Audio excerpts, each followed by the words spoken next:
C'est l'heure du journal sur RTC. Mesdames et messieurs, bienvenue. Cette édition débute à Dakar. Le directeur général de la Maison de la Presse, Babacar Touré, a accueilli dans les locaux de l'URAC dans le cadre de sa tournée auprès des partenaires. L'objectif de cette visite était de partager la vision de la nouvelle direction et d'élaborer un plan de collaboration stratégique entre les deux structures, notamment pour le renforcement des capacités des acteurs des médias. C'est un compte rendu signé Lamine Goudjabi. C'est avec une forte délégation que le directeur de la Maison de la Presse s'est rendu au siège de l'Union des radios associatives communautaires. Lors de cette visite, Sambou Biagui a magnifié la vision de l'Irak à créer la radio-télévision communautaire. Très satisfait de cette visite qui ne me surprend pas comme contenu que j'ai trouvé ici. Je pense que l'URAC a eu cette ingénieuse idée en créant la radio-télévision communautaire. Donc c'est juste une visite qui entre dans le cadre justement pour intéresser les acteurs de la presse, la Maison de la Presse qui est en tout cas une maison pour toute la presse. Et quand on dit toute la presse, les radios communautaires font partie. La formation des acteurs de la presse constitue une préoccupation majeure selon le directeur qui annonce une collaboration avec l'Irak. Nous avons vu également et compris qu'il y a l'ambition qui est là. Et l'objectif premier de la Maison de la Presse, c'est de faire des acteurs, de véritablement acteurs en renforçant leurs capacités avec le lancement du centre de perfectionnement. Et on a trouvé déjà que l'URAC est vraiment dans la formation et nous allons tisser des collaborations sans doute dans le cadre de la formation à Dakar, mais également dans toutes les régions. Quant à la situation des journalistes dans les régions, le patron de la Maison de la Presse indique. Mais aujourd'hui, avec notamment les radios communautaires, il y a des rédactions au niveau des régions. Pour les intéresser, il faut faire un peu décentraliser les actions de la Maison de la Presse, c'est-à-dire avoir une Maison de la Presse dans les régions. J'ai dit aux correspondants, désormais, quand vous allez à Dakar, n'allez plus chez votre ami, n'allez plus dans des hôtels parce que votre maison est à Dakar. Arrivé à Dakar, la chambre, par exemple, qui coûte 20 000 francs est subventionnée à 50%, donc vous l'aurez à 10 000 francs avec toutes les commodités. La visite s'est terminée par une longue poignée de main solennelle qui marque le début d'une collaboration entre l'Irak et la Maison de la Presse. Dans l'actualité également, bouffée d'air pour les populations de Tessékéré, le président de l'Assemblée nationale, El Hadj Malick Ndiaye, a offert une ambulance médicalisée au poste de santé de la zone, une structure où les évacuations se faisaient par taxi-brousse ou Wopouya, faute d'ambulance, ce qui compliquait le transfert des malades. C'est un reportage de Mamadou Diané. Le poste de santé de Tessékéré est resté sans ambulance depuis plusieurs années. Les patients et les femmes enceintes sont évacués par des Wopouya sur une piste sablonneuse de 85 km. Maudou Sow est l'infirmier chef du poste de santé de Tessékéré. Ça fait des années, on a voulu une ambulance, mais on n'en avait pas trouvé. Vu l'état des routes et les distances qui séparent le poste et les centres de référence, je crois qu'on mérite une ambulance parce que Tessékéré Dara 95 km, Tessékéré Linguère 75, Tessékéré Ndioum 100 et quelques kilomètres. Ce sont des pistes. Grâce au président de l'Assemblée nationale, El Hadj Malick Ndiaye, le poste de santé de Tessékéré vient d'être doté d'une ambulance médicalisée. Khar Ndofène Diouf est le chef de cabinet du président de l'Assemblée nationale. La population avait émis le vœu d'avoir une ambulance à la disposition du poste de santé. Au moins une ambulance parce que la commune est un peu vaste et enclavée et c'est un peu compliqué et très difficile d'évacuer les malades au niveau de l'hôpital Magatte Lô de Linguère ou bien du district sanitaire de Dara.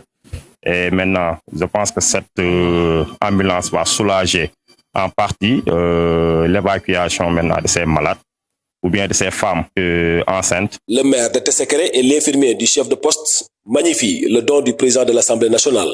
Indel Tessékéré ambulance waaye ñu ngi sant gouvernement Sénégal. Je voudrais vraiment vous dire que la population est satisfaite.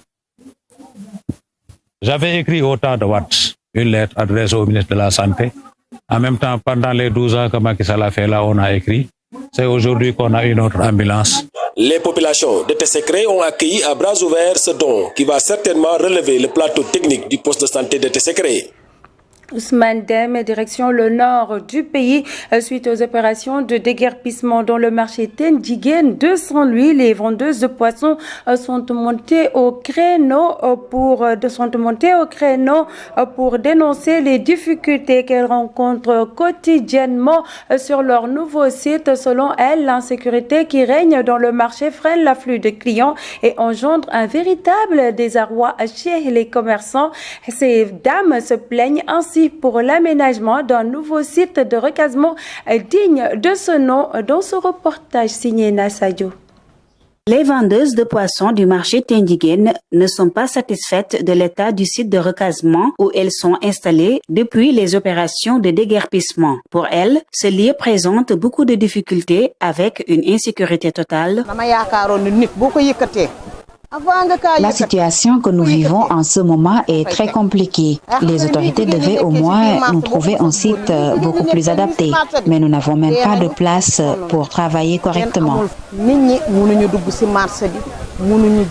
Il y a une insécurité totale qui règne dans ce marché. Les clients n'osent même pas y accéder pour faire leurs achats normalement. Vous voyez, c'est très compliqué. Nous sommes des femmes et il faut que les autorités prennent des mesures pour régler cette situation. Avec la rareté des clients constatés, ces vendeuses plaident pour un site adapté, surtout durant le mois de Ramadan.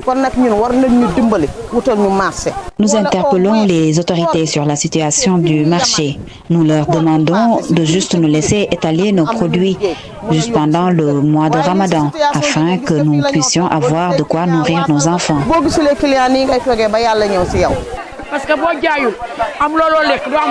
La vie devient de plus en plus dure. Même nos tontines qui nous aidaient à satisfaire quelques besoins sont bloquées. Nous sommes vraiment fatigués de cette situation. Ces femmes dénoncent la baisse de leur chiffre d'affaires à cause de leur déplacement. Pendant ce temps, la brigade municipale de Saint-Louis s'est mobilisée pour éviter toute tentative de réinstallation dans les voies publiques.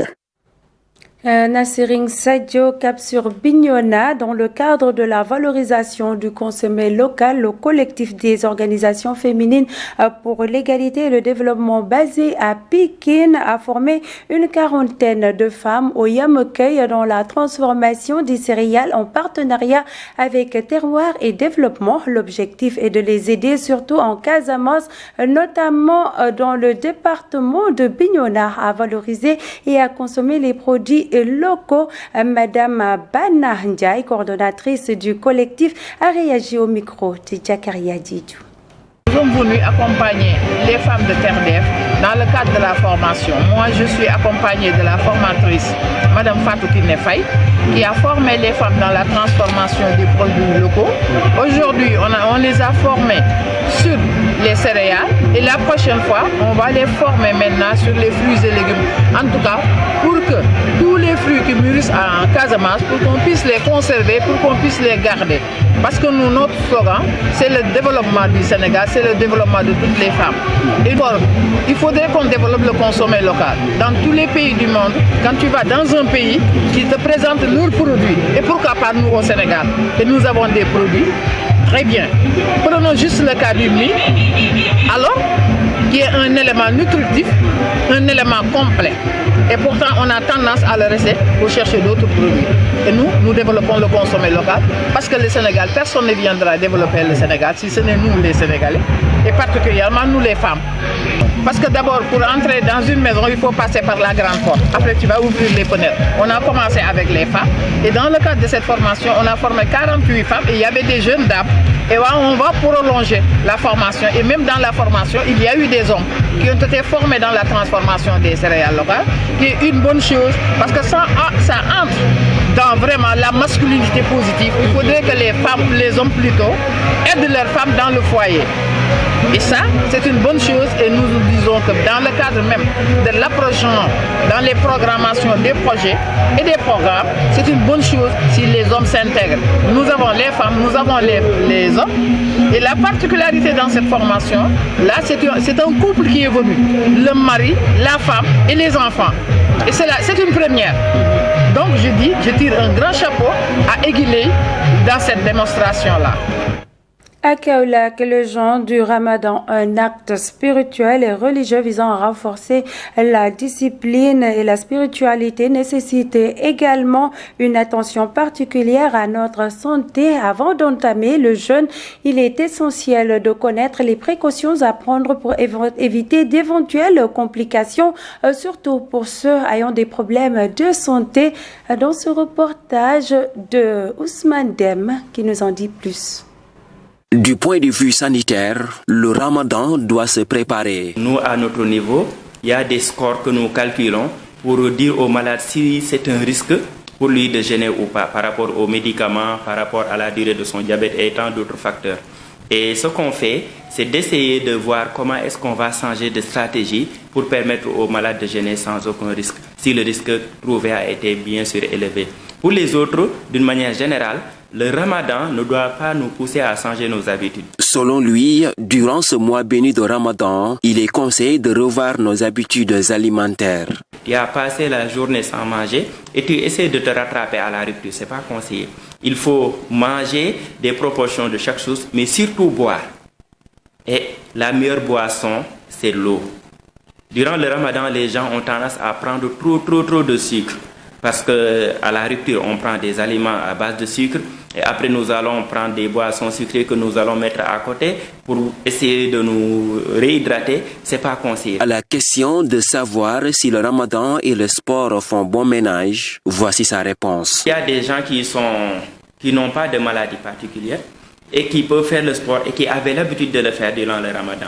Ils peuvent bel et bien continuer à le faire, mais à un degré qui pourrait changer selon l'horaire, avant tout. Parce qu'une personne qui avait l'habitude de faire le sport durant la journée, il doit changer l'horaire. Manger moins gras, moins sucré durant le Ramadan en faisant un peu d'activité physique. Ce sont là les principales recommandations de Dr Malik Ngom, médecin, diabétologue. Justement, c'est cet élément de Ousmane Dem qui met un terme à ce rendez-vous d'information. Mesdames et messieurs, merci de l'avoir suivi. Juste après moi, à 12h, la version polaire de toutes ces actualités. D'ici là, portez-vous bien. Au revoir.